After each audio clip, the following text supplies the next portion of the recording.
Hello दोस्तों, आप सभी का स्वागत है मेरा यूट्यूब चैनल में जिसका नाम है स्मार्ट टैक्स 360। आज से 10 या 15 साल पहले का सिनेरियो टोटली अलग था। टैक्स कंसल्टेंट्स इनकम टैक्स और सेल टैक्स रिटर्न मैनुअली हाथ में भर के वो सारा पेपर्स लेके रिक्विजिट डिपार्टमेंट में जाते थे और वहाँ पे सबमिशन करके एक्नॉलेजमेंट का कॉपी लाते थे और उसका एक कॉपी क्लाइंट को दे देते थे और एक कॉपी अपने रिकॉर्ड में रखते थे। आज 2021 में ये सारा प्रोसेस का ड्रास्टिकली चेंजेस हो गया है। आज के दिन ये सारा प्रोसेस ऑनलाइन सिस्टम में होता है।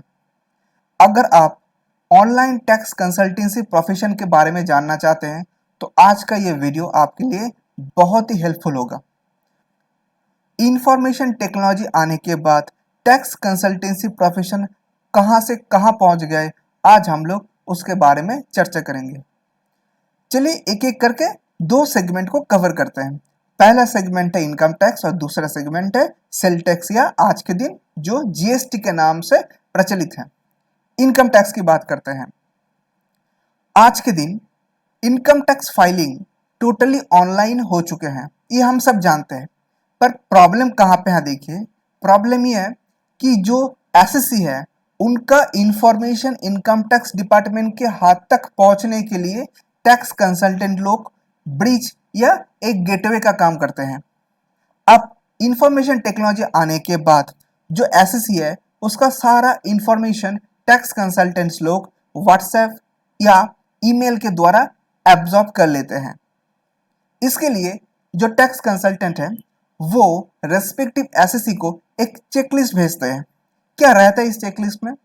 अब देखिए, अगर एक सैलरी पर्सन की बात करूं तो वहां पे चेकलिस्ट में रहेगा वो सैलरीड पर्सन का आधार कार्ड, पैन कार्ड, फॉर्म 16 और अदर रेस्पेक्टिव इनकम और उसके साथ साथ बैंक स्टेटमेंट, क्योंकि बैंक स्टेटमेंट से उसका एनुअल सेविंग्स अकाउंट का इंटरेस्ट का फिगर भी उनको चाहिए होगा। तो देखिए, चेकलिस्ट बहुत कम है।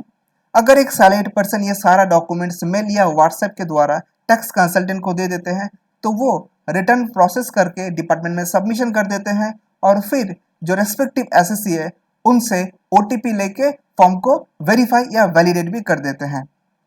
अगर बात करें बिजनेसमैन की तो वहां पे काम थोड़ा सा हेक्टिक होता है। यहाँ पे जो टैक्स कंसल्टेंट है वो सेम तरीके से एक चेकलिस्ट भेजते हैं। इस चेकलिस्ट में क्या रहता है? इस चेकलिस्ट में रहता है कि आप पिछले साल जितना रुपए का आप जीएसटी रिटर्न फाइल किए हो वो सारा रिटर्न का कॉपी दीजिए। कितना आप एक्सपेंसेस किए हो उसका डिटेल्स दीजिए।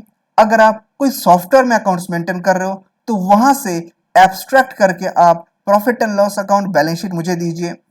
साथ साथ आप अपना इन्वेस्टमेंट डिटेल्स, आपका एलआईसी, मेडिक्लेम पॉलिसी का डिटेल, ये सब मुझे दीजिए। और अगर आपके बैंक में कोई लोन है, हाउसिंग लोन हो, सीसी लोन हो, तो उसका भी डिटेल्स आप मुझे दीजिए। ये सारा चीज इनकॉर्पोरेट करके वो एक फाइल बना लेते हैं और उस फाइल को सबमिशन कर देते हैं इनकम टैक्स डिपार्टमेंट में वाया ऑनलाइन फाइलिंग।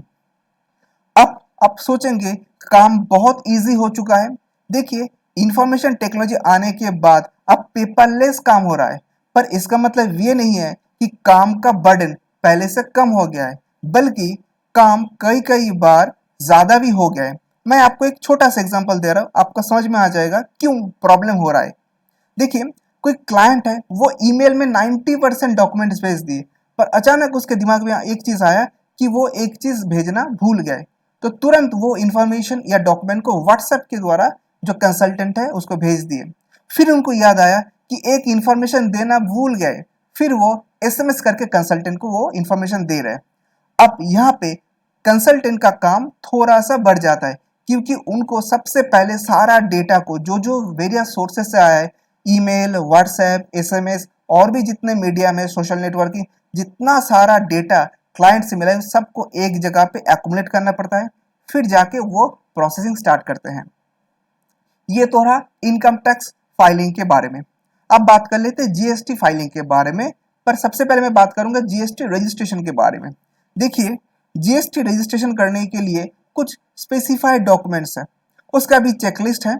जो टैक्स कंसल्टेंट है वो चेकलिस्ट क्लाइंट को भेज देते हैं। क्लाइंट उसी हिसाब से सारा डॉक्यूमेंट्स जो टैक्स कंसल्टेंट है उनको भेज देते हैं। और फाइलिंग की बात करें तो फाइलिंग टोटली ऑनलाइन है, और इसके साथ साथ इसके लिए जो क्लाइंट है उसको परचेज, सेल, एक्सपेंडिचर और दूसरा जो रिलेवेंट इंफॉर्मेशन है रिगार्डिंग जीएसटी वो सारा भेजना पड़ता है टैक्स कंसल्टेंट को। अगर क्लाइंट सॉफ्टवेयर में अकाउंट्स मेंटेन कर रहे हैं तो वहां से जीएसटी का रिटर्न जनरेट हो जाते हैं और वो रिटर्न टैक्स कंसल्टेंट को भेज देते हैं।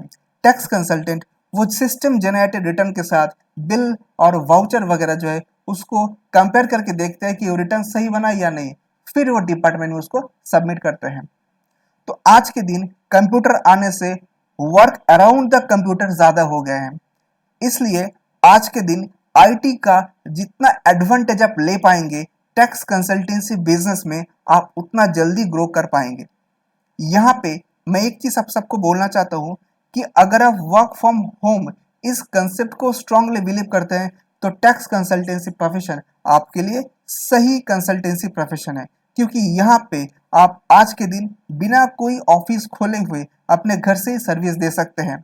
हम जानते थे कि पहले का जमाने में जो सिटी का हार्ट था, यानी जहाँ पे मैक्सिमम ऑफिशियल और सेक्रेटरियल काम होते थे, वहीं पे सीए, कंसल्टेंट्स, एडवोकेट अपने चेंबर या फार्म बनाते थे। पर आज के दिन आप इंडिया या दुनिया के किसी कोने में बैठ जाओ, आप हर जगह से सर्विस दे सकते हो।